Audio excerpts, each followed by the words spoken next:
Hello, everyone. Hello. Good evening.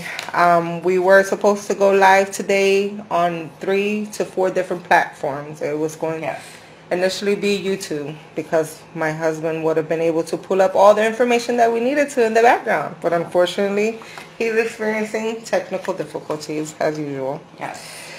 I have to introduce myself. My name is Go ahead. Anna.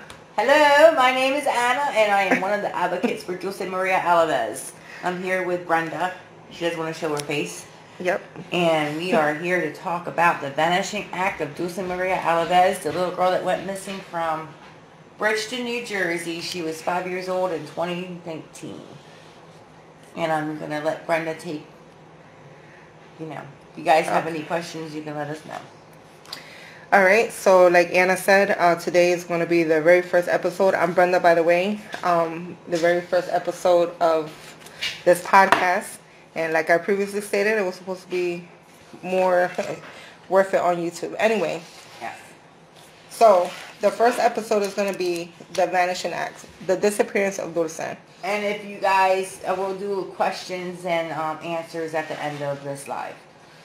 Can anyone hear me on my end? If you guys want to throw an emoji, like a heart emoji or a thumbs up, let me know that you can hear me very well. Same thing if you can hear Anna. Can you hear me from TikTok? Just give me a thumbs up or whatever. Just say hi.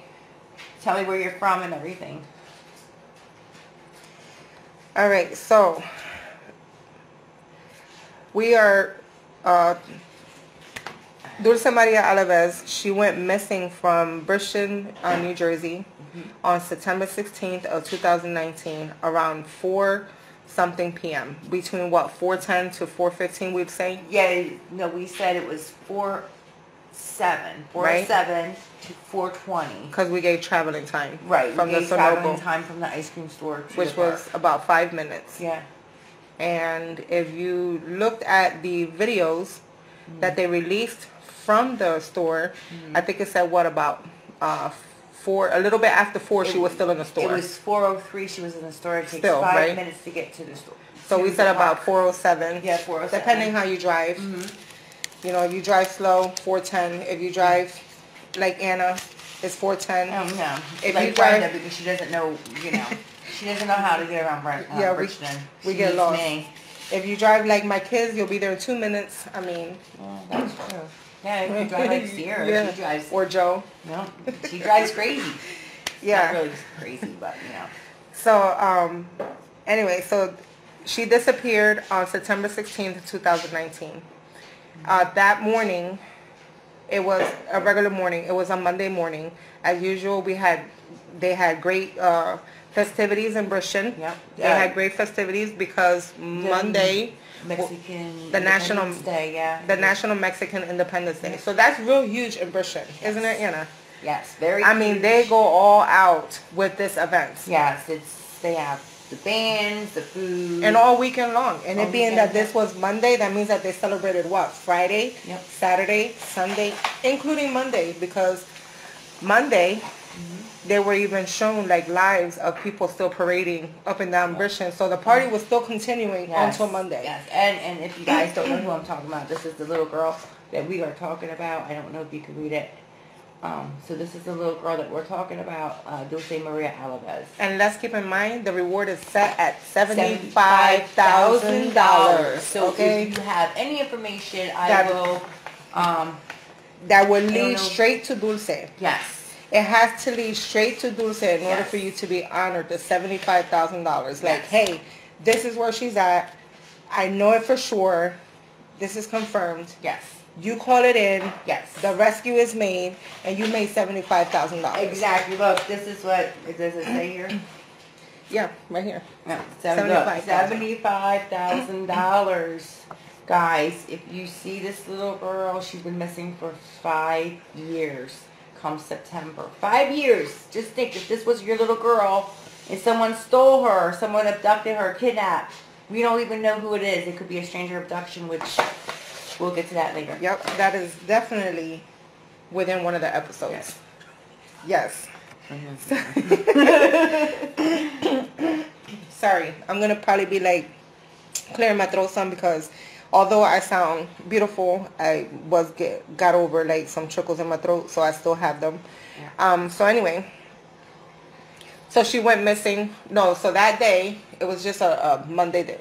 Yep. Like we said, everyone was partying throughout the weekend. Oh, yeah. I mean, the whole city of Bridgeton practically, you could say. They like to party. Even the ones that attend the churches, Yes. because they had their own events of that the Mexican holiday. Independence Right. Day. Yeah, they had it. They had their fun. They had parades all the time. Oh, parades, everything, all the time. Dances, you know, All the time. cumbia, whatever. Right, and remember what we just said, that on September 16th of every year, not just because Dulce disappeared on that day, that day is marked as a national holiday. It's a national Mexican Independence Day, right with Dulce's culture. Yep, so every year on September 16th, every year they celebrate it all the time.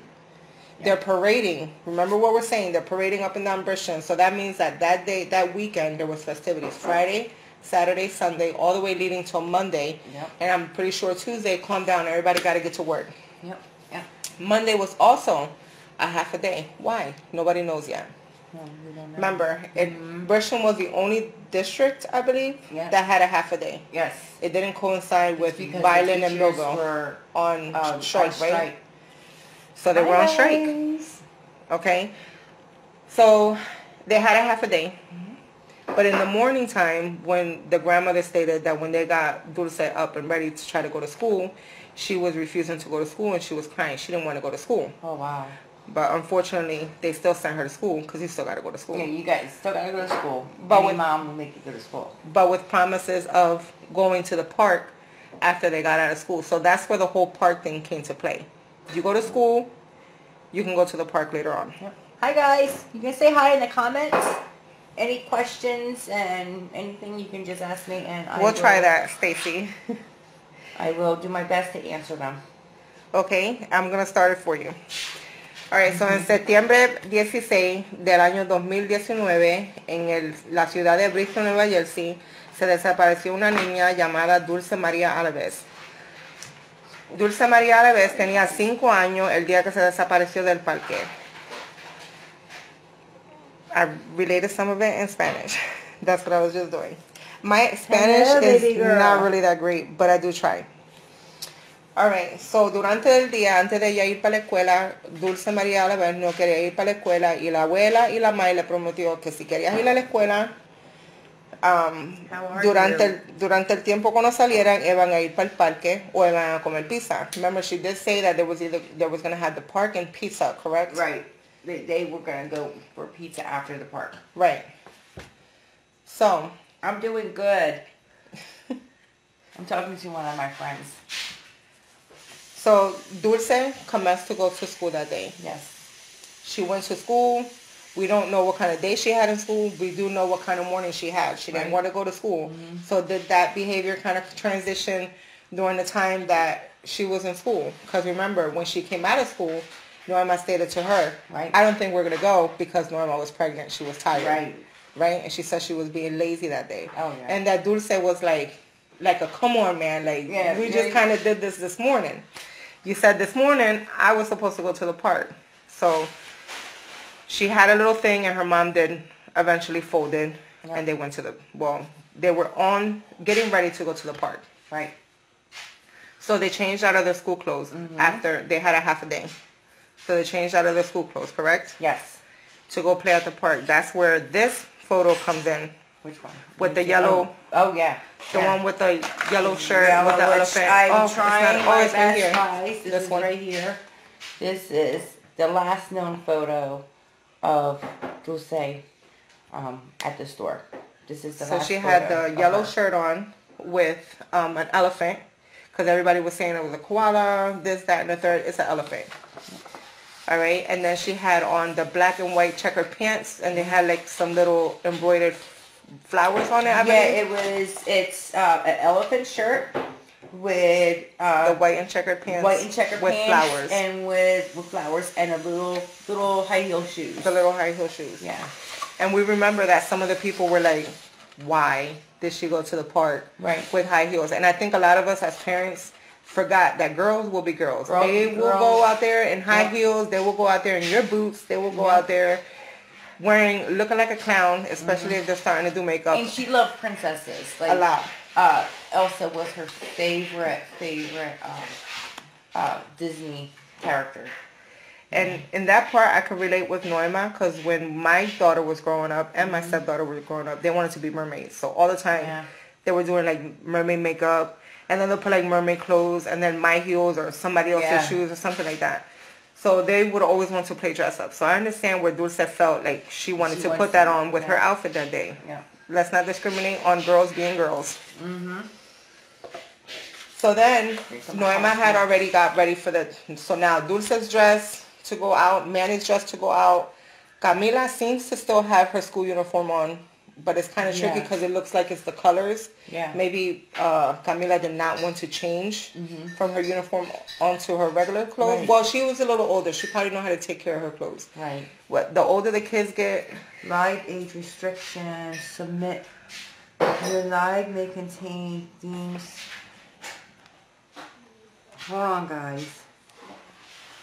Someone wants to join my live. Oh, Lord. Submit feedback. So... Okay, hold on, guys. Let me see what they're saying. Okay. My live does not contain the content mentioned in the notice. The decision... Somebody is striking. Why is somebody striking me? It's all right. We just keep... You'll just read... You'll go back on it again. So they get in the vehicle, right? And I believe that I'm not too quite sure. Do you remember? I'm still live, but I think it's because we have to watch how we talk about certain things on TikTok. So we can't say certain words. We gotta like Lord. And then the people who really need to get reported don't get reported. But that's awesome. But I mean, but did Manny that day? Did she say? I don't remember. I don't recall. So I don't want to say facts though. Yeah. But didn't she say that Manny had an appointment that day in the morning? I don't remember. Speech therapy or something. Something like that. Anyway. So they all get in the vehicle.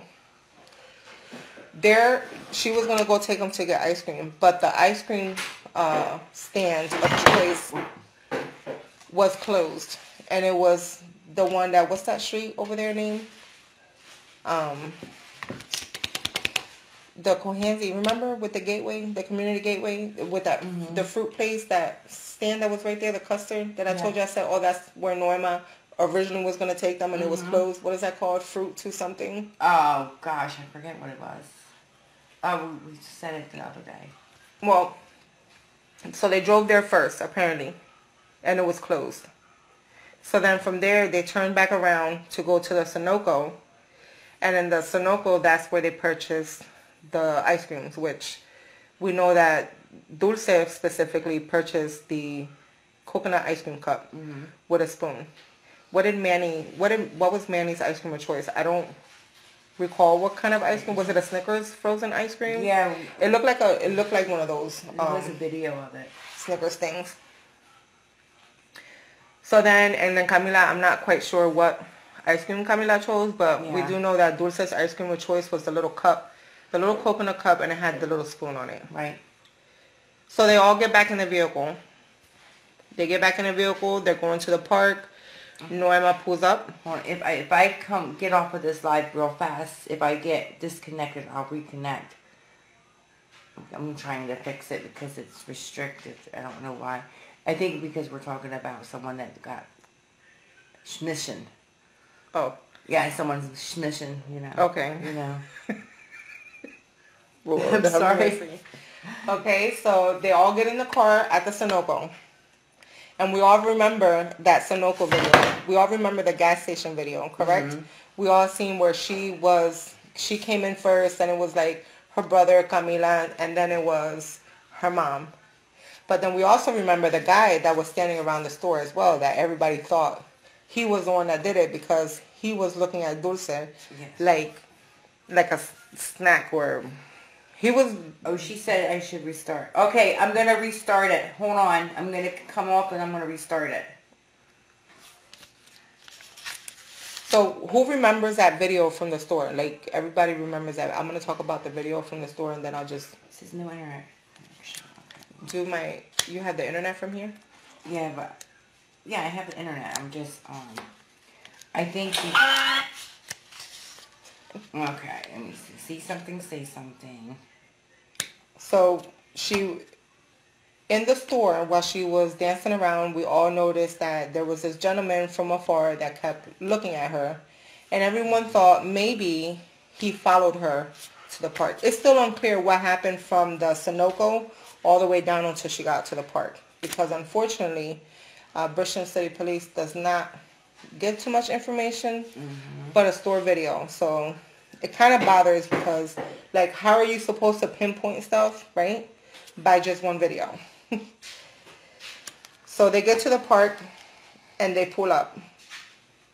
And as she's parking, the kids are anticipated, she states, and they wanted to come out. So they really didn't want to wait until Camila was done doing her homework. And apparently, Camila had to do her homework because the homework that she had to do was extremely important and she had enough to do. So in order for her to go to the park, she had to complete it first. Some moms are like that. Depending if you've been slacking in school, a mom will tell you, no, you want to go to the park, you have to do your homework. Are you back on?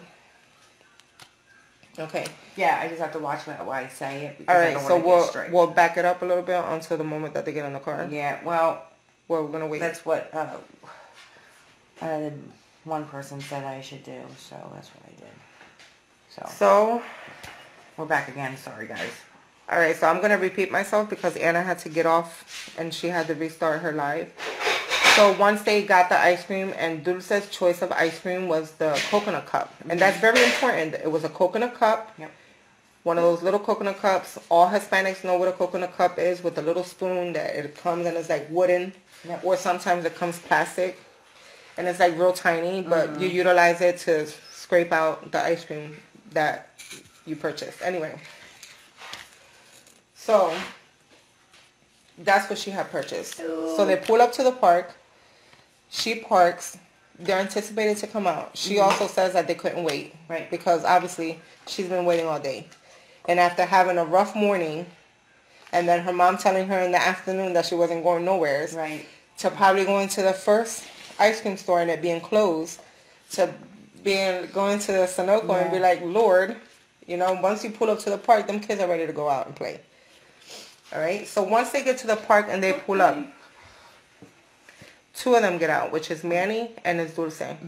And it's a known area for them. It's not like it was a new environment. It's not like you took them to a whole other park. It's somewhere where they used to go all the time. Right. They don't go as much now, but they used to go before. And Norma says it as well. Right. It was somewhere that she used to go when she was younger. So she was comfortable and familiar with the park and didn't expect for somebody to take her child. Hi, baby girl again. I'm back. So they go and they get into the park. And right. She can see them for a little bit. But then once they get to the swing section, okay. She wasn't able to see them. Show for 10 minutes. Invite to join live. No. Not right now. Okay. So they get out the car and they go to the park. She gets out, they get out of view as soon as they're going towards the swing, because that swing section, there's not that high of a hill, because people say like it's a hill, but it's not really a hill. It's because the basketball courts sit a little bit up higher. So, you know, it's on a higher grass dune or whatever the hell. Heck. So anyway, so then when she notices that they have not came back into sight after a couple minutes, that's when her sister stated, let's get out and go check. Right. Because she noticed that they haven't came out in a while. Yeah. But at that time, Norma was also sitting in the car scratching a lottery ticket. Right. So every once in a while, she would pull her eyes up probably and scope out, oh, okay, I see them. Yeah. But they were both very, distracted. Right. And... Huh? So remember when, I believe it was her who stated that when she was pulling up, there was a little girl and a little boy, that they were around the same ages as Dulce, Okay, let's move that back. right? Yeah. We're fixing something. Oh, there we go. Better. Now that will hold it up. Ha. So she has said that when she pulled up to the park, right, Mm-hmm. and the kids were getting out, Yep. that there was two other children that were walking besides the fence where the basketball court is at, holding hands, and they resemble the same ages as Manny and Dulce. Yep. And that's all she really recalls from that moment and her pulling up. Kids leaving out of the park, her kids entering into the park. Yes. So then that's when they lost the view of Manny and Dulce, like about 5. And literally, it could take a minute to... It just takes 1 60 minute seconds. for a child to... If you time yourself for you know. 60 seconds, you can do a lot in 60 seconds. Yes. Like, you could do a lot. And kidnapping a child is probably one of them that you could do like that. Especially if from far you could see that the parents have not gotten out of the vehicle yet. Exactly. So, one, they're watching. They notice. Mind you, those men were already in the those men were already in the park. Oh, yeah. They were already in the park. They were already Does there. not necessarily mean that it was Dulce that they were waiting for. That's what a lot of people, they were waiting for her. No, because if they were waiting for her, they wouldn't let her play that damn long. Can you guys share this live? Whoever's on there. So those men, because I say it has to be more than one, because it was well planned out. Mm-hmm. It was well planned out. So it was probably like witch and still they're looking for the suspect with the 2 kids. So Right. I believe the male suspect with the 2 kids probably left in one vehicle, while the other one actually took Dulce with him. Because if you take a child with other kids in the car, wouldn't those kids tell if they're going back to their house, like if they're going back to their parents? Yep. Like, wouldn't those kids be like, hey, yeah, my friend was in, because, all kids, everybody's their friend. Right. Oh, my friend was just in the car, whatever. Anyway, so those men probably was already in the park, and they were probably casing the area. Mind you, like we said earlier in the beginning of the live, that it was National Mexican Independence Day. Right. And they had a lot of partying going on Friday, Saturday, and Sunday. So what is to say that this male that has taken Dulce is even from the area? Right. What if he's from the outskirts of people coming in to enjoy the festivities in Bristol, New Jersey? Either way, however we want to say it, whether they were there, whether they live in Bristol or they don't, somebody knows who he is. Yeah, somebody knows something. They know something. Somebody knows who he is. Yep. And that person is like, honey, 2 + 2 does not equal 3. It equals 4 when you're putting all the chain of events together. Yep. And you're wondering, why was this person late? Exactly. If this person was able to abduct a child and act like nothing's ever happened, he needs to get severely evaluated, not only for just kidnapping, but probably like some mental psychosis. Because if you can have not have any sense of anxiety from just kidnapping your first kid, let's just say it was the first kid, that's probably like a thrill. That's like probably winning the lottery ticket. Yep. I remember one time when I thought I won the lottery ticket and I really didn't. I was like super, super excited, and the thrill was like, I was still talking about it. Right. But when they take a child or something like that and it's the first time, they're going to show signs of anxiety or something in that nature. They're going to change something. They're either going to change their appearance. Mm-hmm. They're going to change their location. Yep. They're probably going to change their hangouts. Yep. Their routine, let's just say in general, they're going to change their routine for about a week or 2. Yep. And a lot of people are not going to notice that the routine was changed. For one, everyone was getting sick. COVID was coming around the corner. COVID was Well, we happening. didn't know then. We found that out in March of 2020. Yeah. So were they playing that they were getting sick, that's why they didn't go to work? Were they saying that they were sick, that's why they didn't go to church? Right. Or they didn't go to that event or something? Right. Either way, the person who took Dulce did not go there. Probably, like I said, if that person went there that day and took Dulce, they were already casing the area for a child. Because there's no way you look at one kid and say, this is it right here. Yeah. We're going to have to take it. Take it or don't do nothing at all. Yeah. Right? Yep. So, once she notices that they're no longer in the view, she gets out with her sister. Because her sister also noted, I think noted that her sister was the first one who noticed that she didn't see the kids in their view. So they wanted to get out and check. When she gets out and she checks, she finds Manny crying, and his ice cream is on the ground. Yep. He's cooking. I think he's making pizza or something. Oh, he made some. Oh, he didn't drop the dough. Oh, he made some delicious pizza earlier. What you making, pizza again? No? Okay. Make me some pizza. There's some in the microwave. Did you want some? Yeah. John, when you're done there, give her a slice of pizza, honey. Okay, so so they get out, they go to see, they find Manny crying, his ice cream is on the ground. Then they both ask him, where's Dulce? Right. And he pointed to behind the buildings. Right. And just like a normal mother, a normal parent, she thought she was playing hide and go seek. Yeah. Because for one, they're in the park. Yeah. At a park that they all visited throughout their life. Oh. Hers first. And her sister probably visited it plenty of times. Now it's Dulce's and Manny's turn to enjoy the park. Yeah.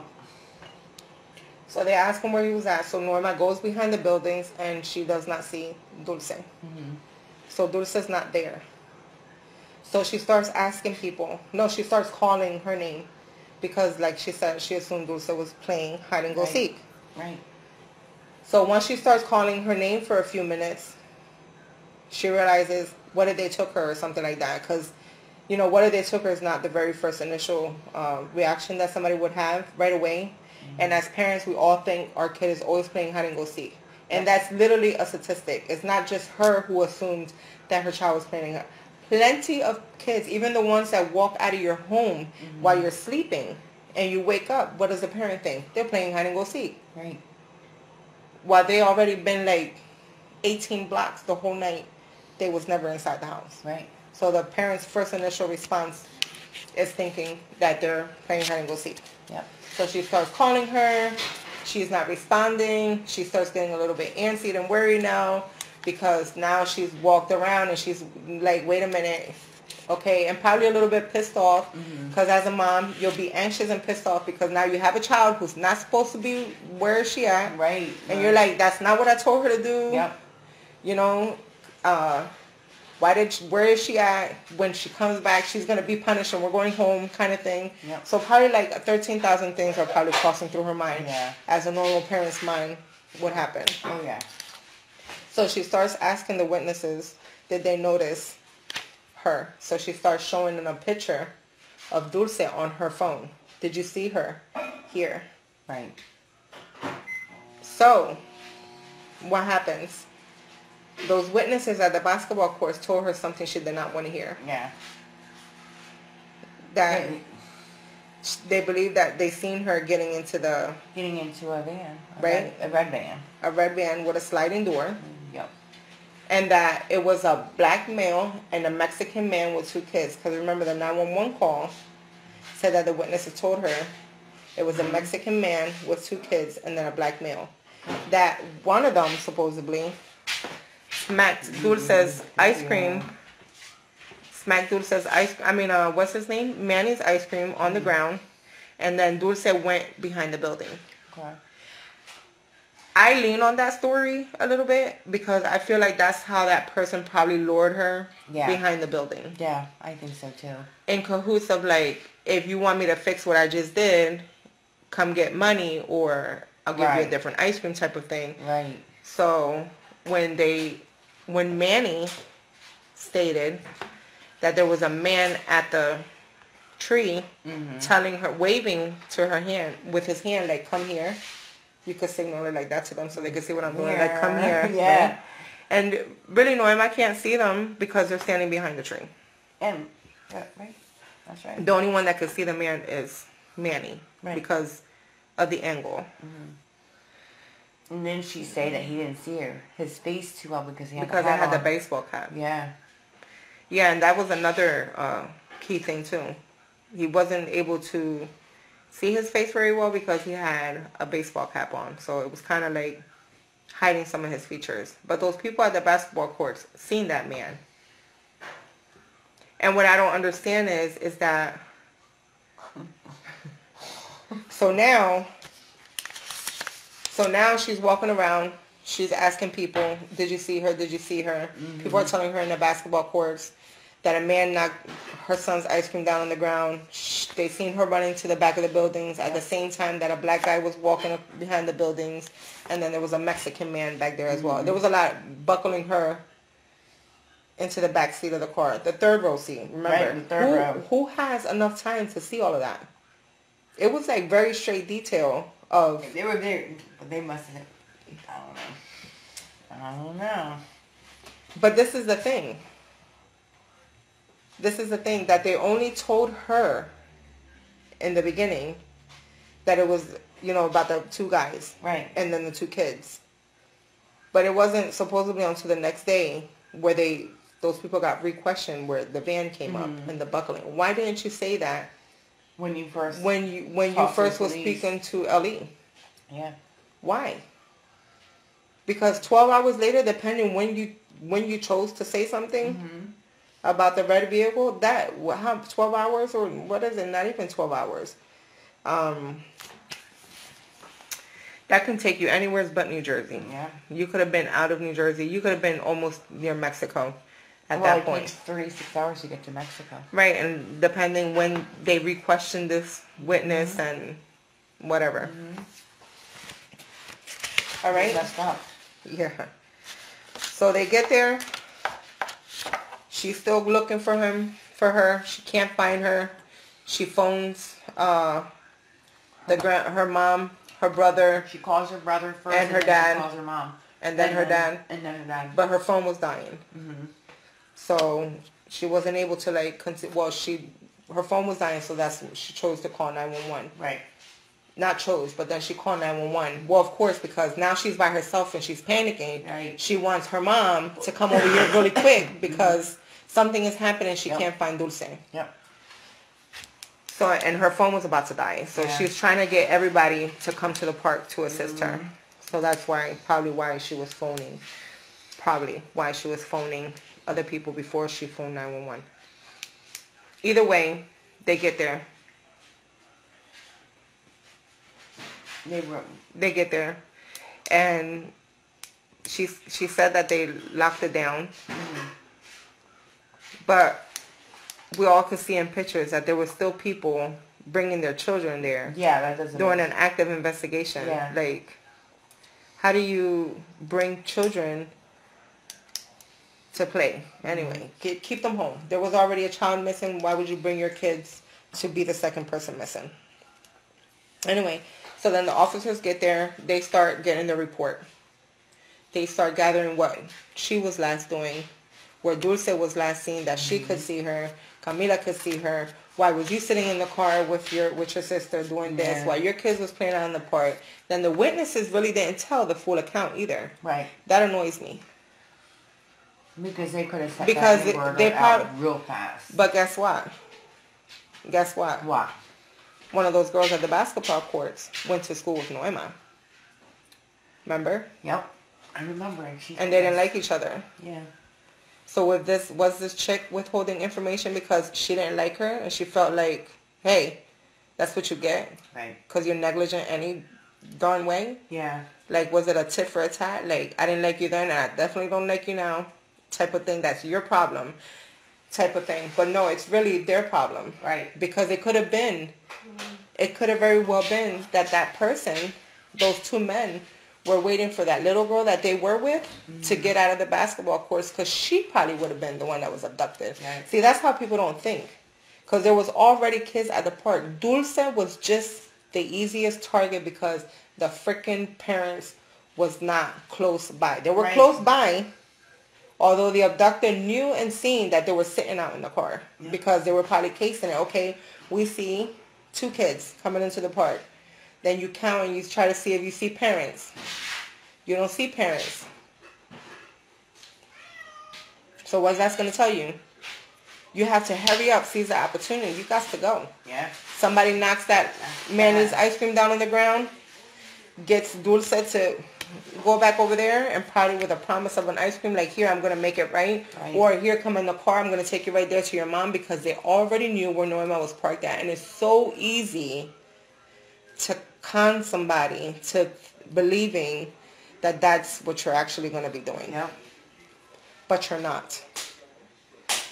And then that's when they left with Dulce in the car. Right. That's how that finished. So then when those officers come, instead of them,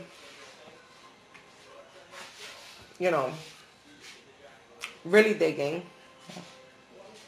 Anyway.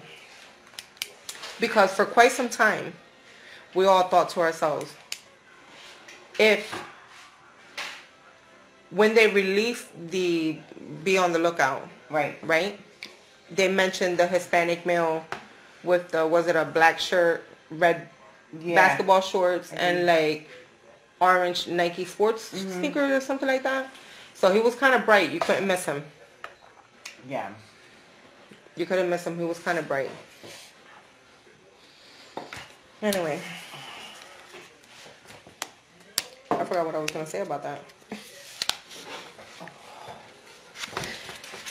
So anyway, so the first initial report was that he was wearing, that was sketch number 1. But in that bolo, like I was telling you, when they put out the description of the male, they also mentioned, did they mention a vehicle, or they mentioned that, because they wrote red van with a sliding door. Was that door in the bolo? I don't remember. Right. Anyway, so they have that sketch of the gentleman, the one gentleman that they have the sketch of. No. They have him on there. So no note, once again, of the red van with a sliding door, because unfortunately they didn't know until the next day when they was re-interviewing the witnesses that they felt as though as that now that they need to tell them, oh yeah, I seen her getting buckled into a red van with a sliding door. I say ask them again another question, because I don't know. Anyway, so as the days came in, I'm not sure if it was that day or the next day, but that was when they brought the dog. And the dog was doing the scent, where it was being posted around publicly that the dog had lost the scent in the water. Mm-hmm. For quite some time, a lot of people thought the dog lost the scent in the water. Like, why would it have lost the scent in the water? Right. But that necessarily wasn't what happened. We all know, what we know now is that the dog lost the scent behind the building, right in that area where that man was calling Dulce, waving with his hand to come over. And then, of course, which way was the dog facing? Yep. Towards West Avenue. Oh, yeah. Remember, right. she said he was... Yep. That he sat there, and then he faced towards West Avenue. And since you know about dogs, give us a little insight on how dogs are when they're tracking scent. Yeah. You can tell us that, since you know about canine searches. Canine? I don't know too much. I know enough. Tell us what the dogs do when they find the scent. What is their command? They sit. Right? And then they face point to the direction where the scent is leading to, right? Right. I'm pulling on my TikTok. Yeah, well, stop it. Well, no, I was trying to pull up a picture of her, and I'm not sure how to do that. You said the dog sat and it pointed towards West Avenue. Right. Then... It was a live tracking dog. It wasn't...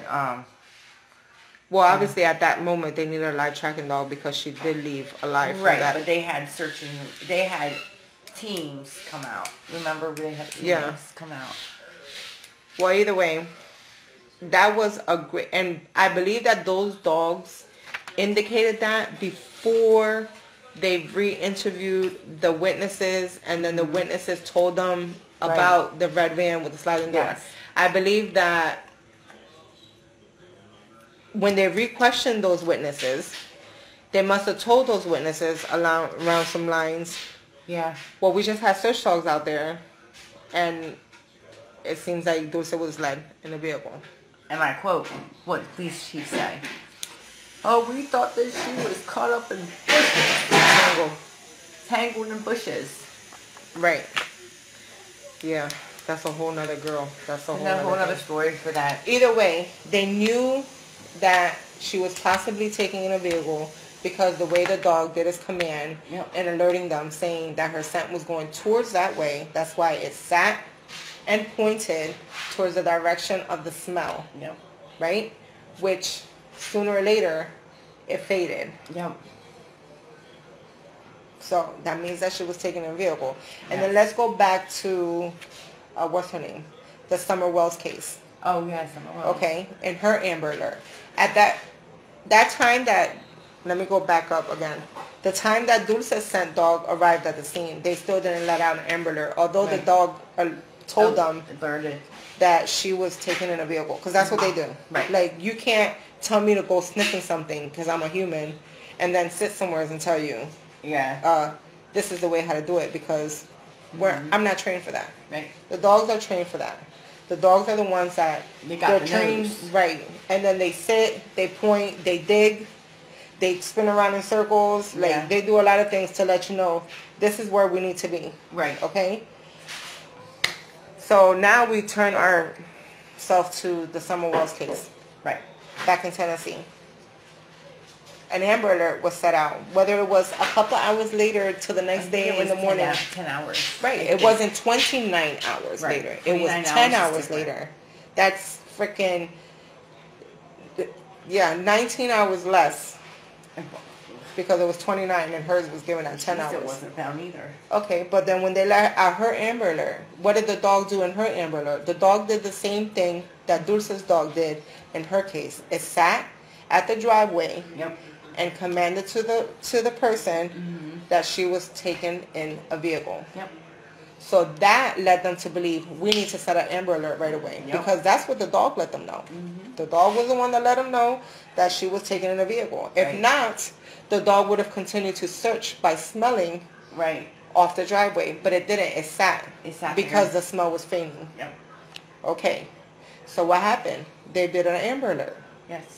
They didn't waste no time. They didn't have no make, model, vehicle. They didn't have no man. They didn't have no nothing. Nothing. They didn't have nothing. They didn't even know what she had on. They had, what they presumed she had on was because of that video that her mom did of her being at the lake. Right. So they didn't, there was no details. They just knew that a child was missing. And that was it. They didn't hold back from not issuing an Amber Alert. Right. Thank you. So anyway, let me show them again. This is Dulce. Oh, she's upside down. I think I have a new person on there. I don't know. Yep. This is who we are talking about, Dulce Maria Alvarez. Who went missing from Beauchamp City Park on September 16th of 2019. We are live on here on TikTok and Facebook on Justice for Dulce Maria Alvarez. That's the other group. And my group is Finding Dulce Maria Alvarez too. So the community really did nothing since the time she disappeared. Yeah, well, the only thing they did is they searched. They brought an ice cream truck out, and they hoping that would draw her out, and then they searched, and then they started going down, and then I went out there and searched. And if we talk about our initial response from law enforcement, let's go back to that 911 call when she was calling for help, and that lady. And that 911 is on my the dispatcher. It's on my TikTok for anybody that wants to listen to it. How she kept repeating that it was 2 black males. Yeah. She never said that. Right. She never said that. And a lot of people was like, why didn't she correct her? If you listen correctly, you can hear that her voice is going in and out because she's probably still looking around and still answering questions, still trying to focus. Then she got 2 other kids that are with her that she's got to worry about now because somebody just told her in the basketball courts that somebody took her. Right. Okay? Yeah. And those people that were at those witnesses that were at the basketball courts is about 25% in fault in why she's still not found, because they should have alerted them about that van. Yes. It was very important. Right away. Right away. Right away. The moment that they came up on the scene. Yes. Okay? Not wait for an officer to go back and re-question you. Now all of a sudden you remember what just happened yesterday. That's not how it goes. Right. You should have said something then, because, see, that's the problem with people. That when kids are involved, I always say it. Anytime adults are messy, keep the adults with the messy situation. But the moment that you start involving children into the mess, okay, that's ignorance. Right. Because although how you felt, went to school, or you didn't go to school, or you didn't like her from the area, that was a kid. Yeah. It was a child. And it could have been the kid that she was with. Because remember, those two men were casing that park. Because later on, we're going to talk about how Gaparant stated in his interview that it was a crime of opportunity. Yeah. Okay? And it could have been a first-time person. Yeah. Because he doesn't believe that an offender would be it was too, wide open. Right. For them to come. Anyway. So, I don't know. Well, in that 911 call, like I said, she was disruptive. She kept breaking, like, the dispatcher, right? Jumping in, and kept interrupting her and saying, "What did you say again?" And she sounded like lack of emotion, because she was like, "So your son is, listen, lady. Right, yeah. Pay attention. Yep. Pay attention." And we finally got the news to to cut. And then that's the call the crap. police out on that. Because they covered Dulce's story for how long? For 2 years. 2 years. And you never heard the discrepancies in the 911 call? Exactly. Yeah, That's right. You said something. Until I said something. Third year. Yeah, the 3-year anniversary. Talking about they didn't know it, and I had to replay it for them. Yes. Oh, yeah. You didn't hear the 911 call? You didn't think that...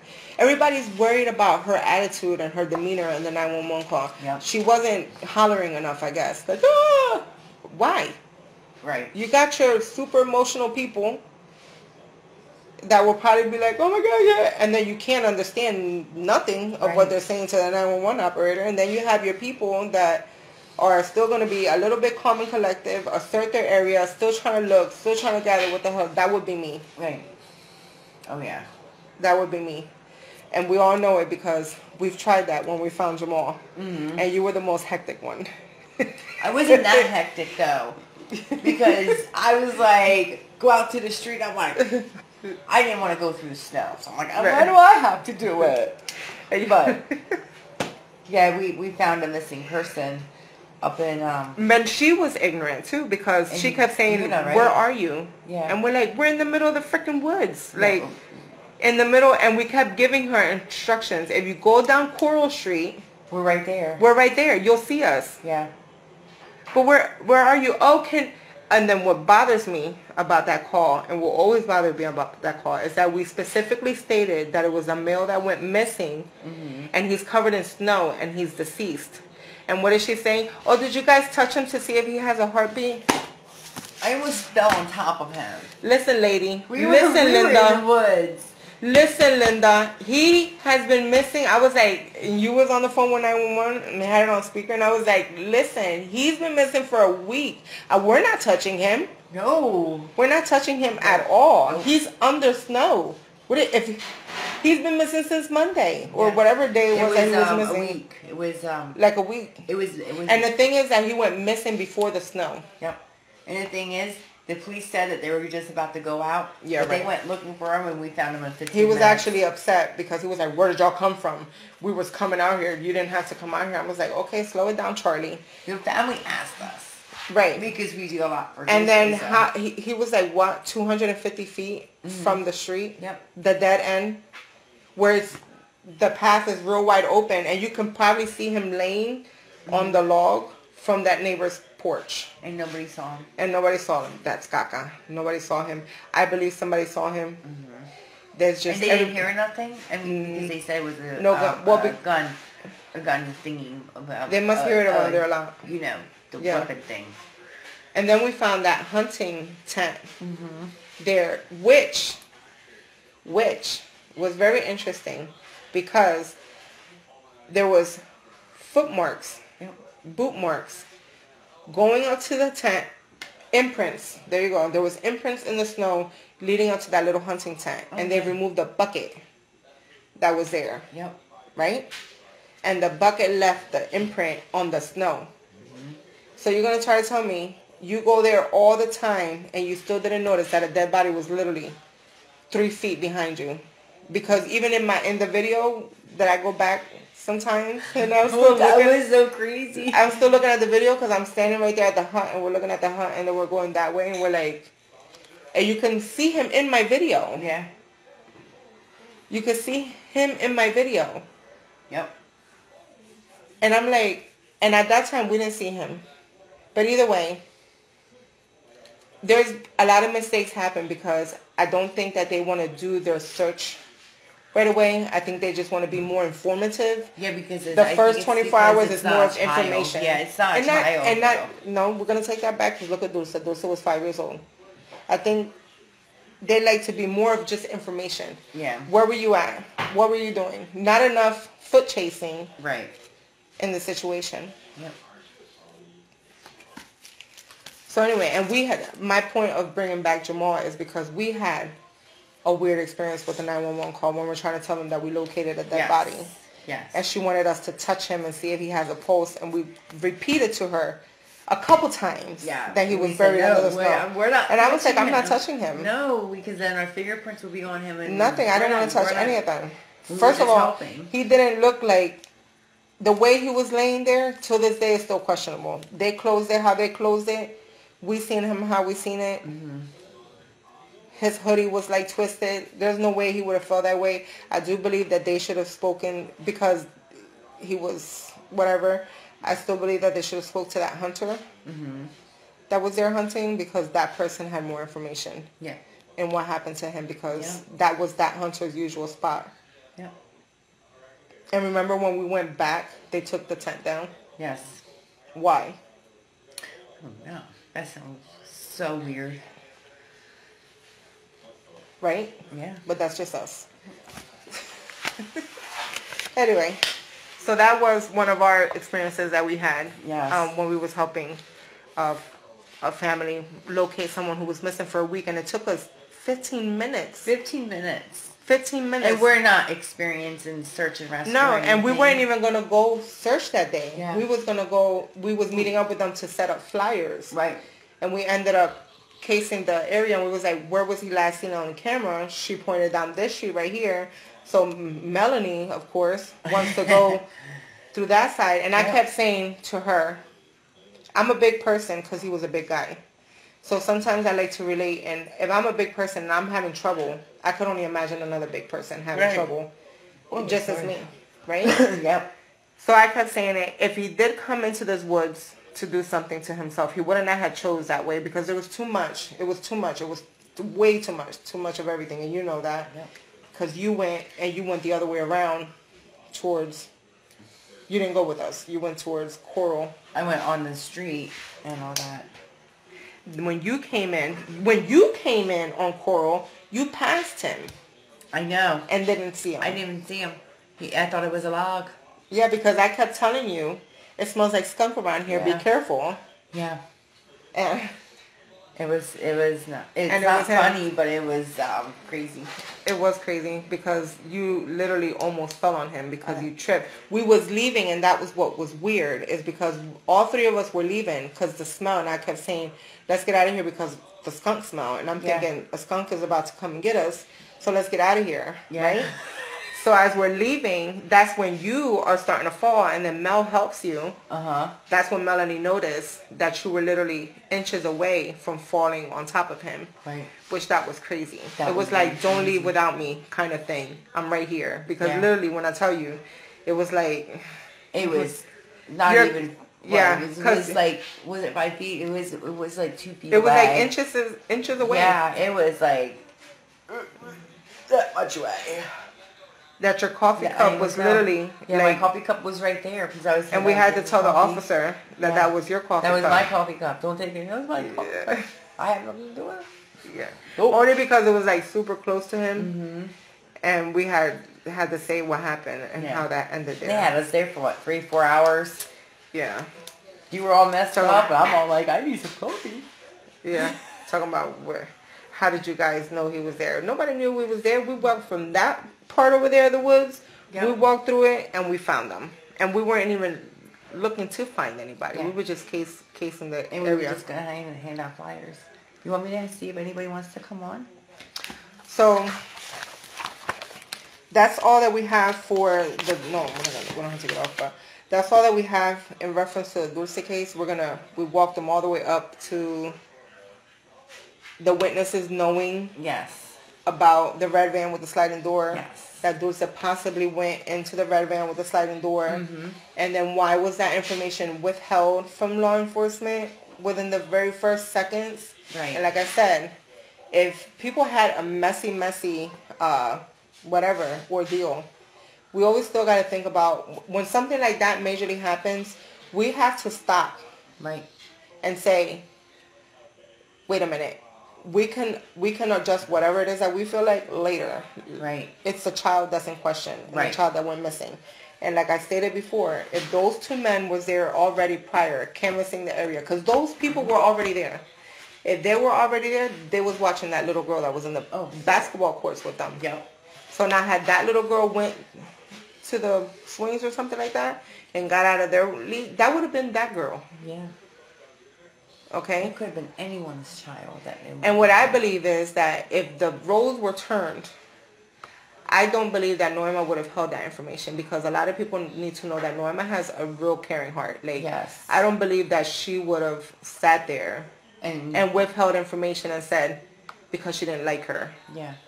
I think that she would have still stated what she saw because she would be thinking of the child, not of the adults. Right. Does anybody have any questions? You can just ask questions. I don't know how to do the guest thing. If anybody wants to come on. Well, let's talk about with Gypsy Rose and her mess, too. Oh, my goodness. Gypsy Rose. Talk about Gypsy Rose. Listen. That is so crazy, and I've been just following it. I watched the movie. The more that I look into her, I see her little manipulative moves. Yep. I still believe that she's got those tactics. Yes. And she uses them with her husband a lot. Yes. And I'm pretty sure he sleeps with one eye open. Because he looks like it. I believe the first couple of days was honeymoon, but then he's seen the real Gypsy because as interviews go by, you start seeing he's more tense and he's more careful in what he's saying because she's rubbing him. Like I was rubbing him and tapping him. Yeah. That's what her mom did to her. And then that's where we go back to behavior, right? Because sometimes a person who was abused before then starts becoming the abuser. Right. So in reference to Dulce's case too, like, is it somebody to that nature, like her? Her mother abused her, and is she gonna do the same thing to her husband? Because that things is weird. Yeah, and Nick and her ex-boyfriend is still in jail. She manipulated that poor boy. And he's got what, life or something? He got life, but he's going for an appeal. So I hope that he gets it. And people say that he shouldn't be out and everything, but an autistic person. And then manipulated that. Yeah, my son is autistic, so I think that it should have gave, even though he was the one that held the actual knife and did the job, he didn't purchase it. Right. He didn't save the money for it. He was trying to convince her not to. She did all that. Yeah, she did all that. So she was like the plot twister. And she's the one that made it be executable all the way until the end, except she didn't hold the knife to do it. But why is he the one that's in there doing all that mad credible time?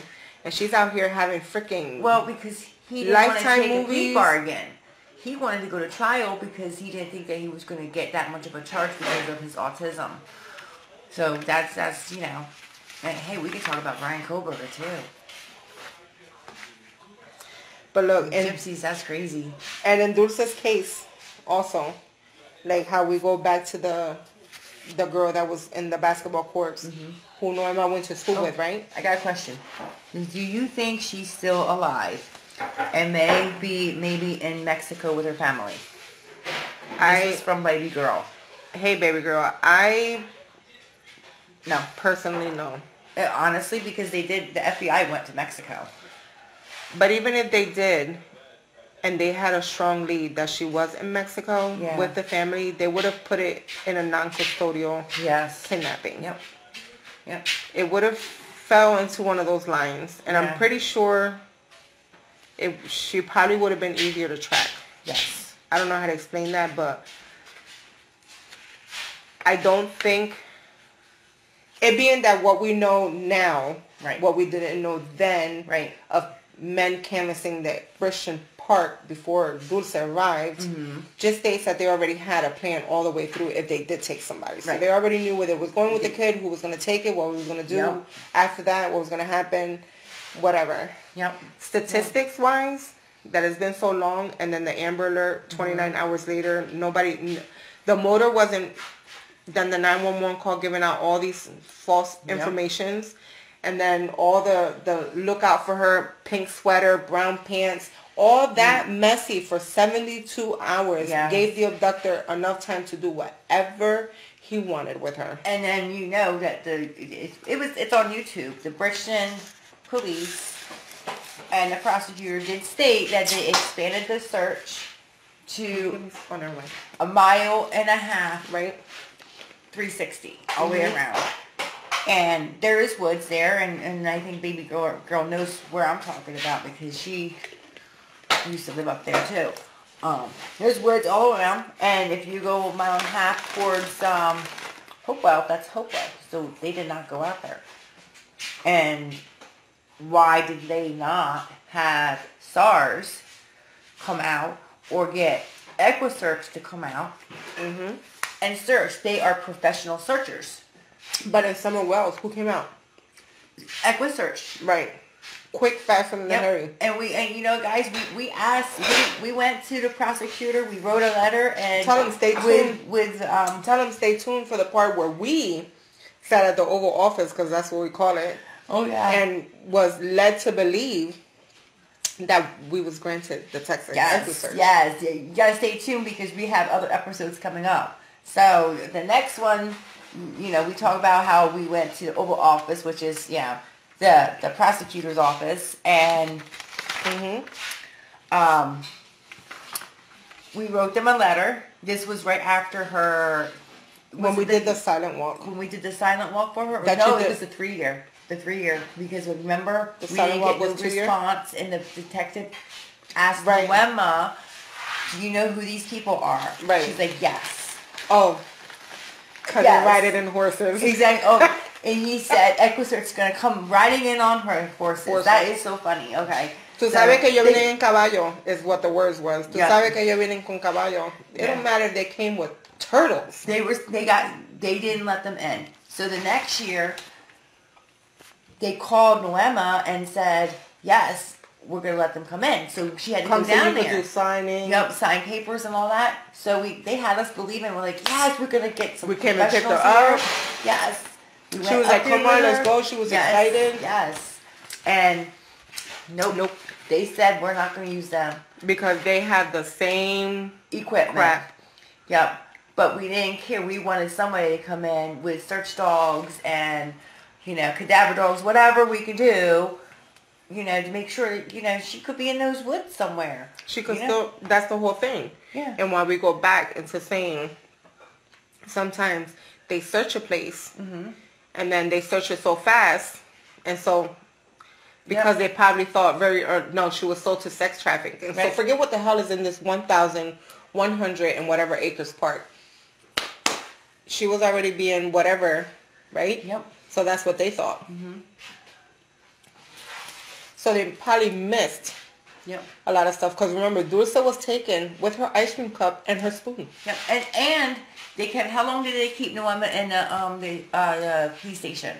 To the early mornings, To the early morning. They stopped the search at 8 o'clock, right? It was almost, well, when it started getting darker. I think when it started getting when dark, it got real dark, like about 11, they called everyone really, really, really left the area about 11 Right, o'clock. but the police stopped at 8. Early.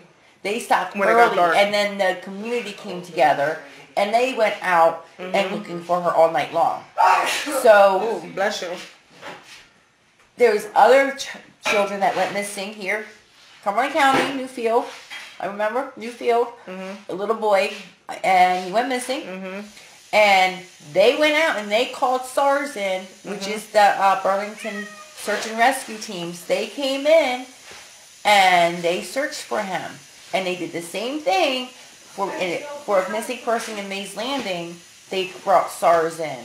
Why they did not bring in SARS for Dulce? It was a 1,000-acre park. They only checked one little pond. They didn't check Mary Elmer. You know what I'm talking about. But what's the $1 million question? The $1 million question here is, if they thought that Dulce was in imminent danger, Yep. right? Yep. Because they said that they thought Noema had parts to do with it, so they opened up also a criminal investigation, including a missing persons, right? Because they were questioning her and they were making her look like she was guilty into her child's disappearance. Yep. Very early on, because she stated as soon as she got to the park, as soon as the cops got to the park, they were already kind of accusing her, right? But even if you, baby girl, did you want to come as a guest? so Just let me know in the comments and I can put you as a guest. what was that saying?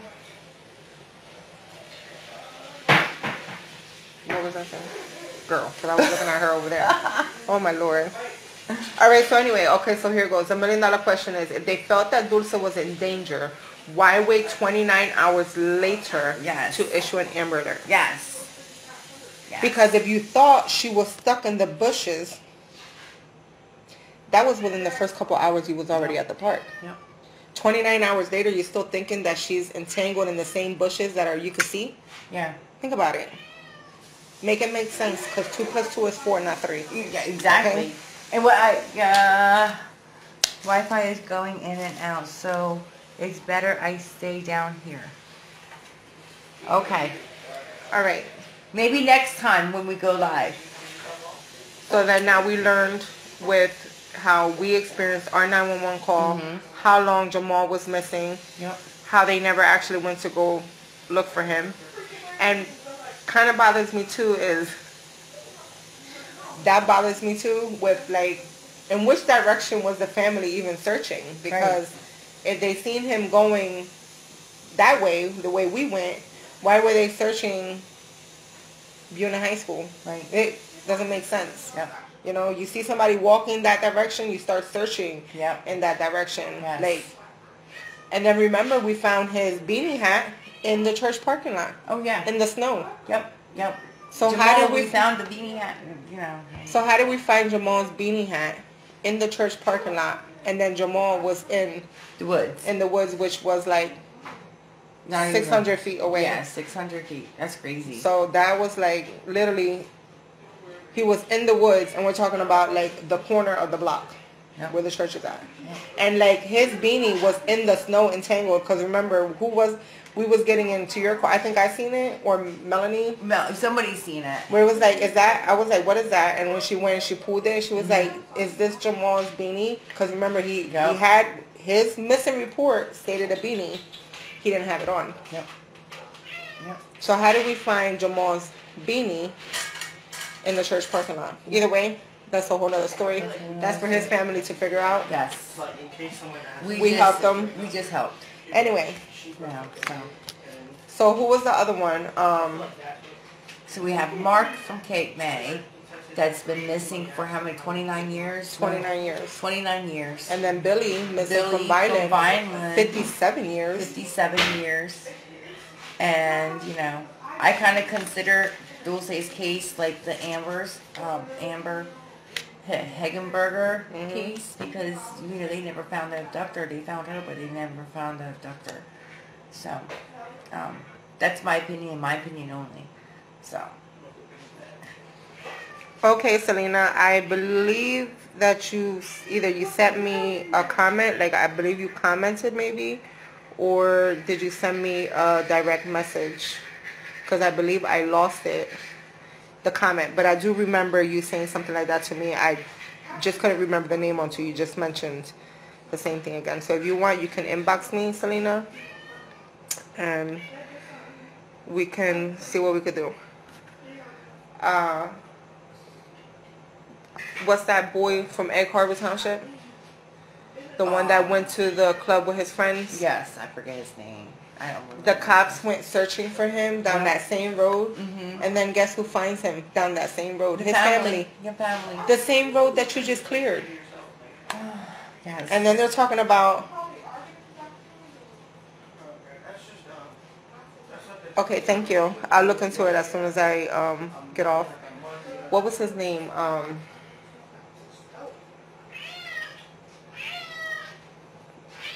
I forgot.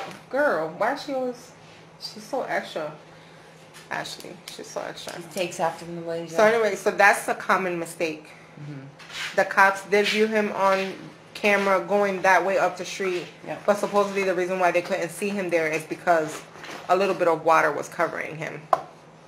But his sneakers and stuff, his belongings were up near where the post is Right. You're talking So about that doesn't- yeah. High and all that stuff. Yeah. You want to take one? at. You know, ibuprofen. She brought you one. And then what's his name? John John. as well. That was crazy, no? Because his family literally did the cop's job. Yeah. And what's sad about that is that before she even reported her son missing or something like that, or no, she had already reported her son missing, right? Yep. And then the somewhere in Hopewell, they found his vehicle, his mom's vehicle, and which presumed to be blood in the vehicle. Remember? Yep. But they never called the owner of the vehicle to let them know to see if they were okay. Yeah. Or what? And then how far was he from his car to where he was found? Right. Not that far. And it's like literally like several feet away. Mm-hmm. Yep. That's Several feet crazy. away. Hey. No. Okay, I have one of these. Yeah. So did we find Jamal first before John? Yes, we found him. But it was all in the same. It It was all in the same same year. week. Yeah. Right. Yeah. Or something like that, because it was Jamal first who went missing. No, it was around the same week because we were still looking for Jamal, and then John ended up being missing. Right. And it was then the snowstorm hit. Mm-hmm. So The next week, it was the next week after when Right. we found John, and we went out and we found Jamal. right, and it was still within snowfall. The whole thing is that they found that car. They found John's car in the woods, right? Mm-hmm. Down, what was that road? That road that you keep mentioning. What road was it that they found the car that you always wanted to drive? Barrett Run. Barrett's Run. Barrett's Run. It was that small little one right there where the pond is at. Mm-hmm. They found his car there, correct? And then they found him on the field, Yep. on the right next, right. Yeah. So like if you go through and he was a tall, big kid. Mm-hmm. So how did he get over there to that side of that side? I have they too. Yeah, aren't they good? I bought them at the Dollar Tree. I'm gonna go tomorrow. Eat a lot of candy, but this is good. No, I know. I'm going to the Dollar Tree tomorrow to get some more. Anyway, so that's another error that was done. That they had enough information. Like when they found the car, they seen blood already in the car. Why didn't you phone the owner of the car to see if they were okay? Because they just found a disabled vehicle. Yeah. And I believe it was the property owners that called in the car, correct? Because they seen that there was a car with the headlights on or something like that. Yeah. Anyway, they didn't call the mom. Well, they didn't call the owner of the car. No. Because guess what? She was still looking for him. Right. That's when they went on the Find My Phone. They noticed where he was driving to, Yeah. whose house he was at. Then they started piecing up things together. By then, they even found him himself. Like, Right. because the family and friends were the ones that found his belongings and things like that. Yeah. Anyway, that's just like the Casey Anthony story with Kaylee. That's always weird. She got away with a bunch of stuff. Anyway. And we're trying to get Dulce popular again, so share, guys. Share. Okay, let me see. Invite Maria to join live as a guest. Overhead of Mom's cran watermelon. That's only if she wants to. Huh? You're fine. Yeah. Maria, if you want to That's what I was telling you. come in as a guest and ask us any questions, you can. Just let me know in the comments. And then, so here's another one too.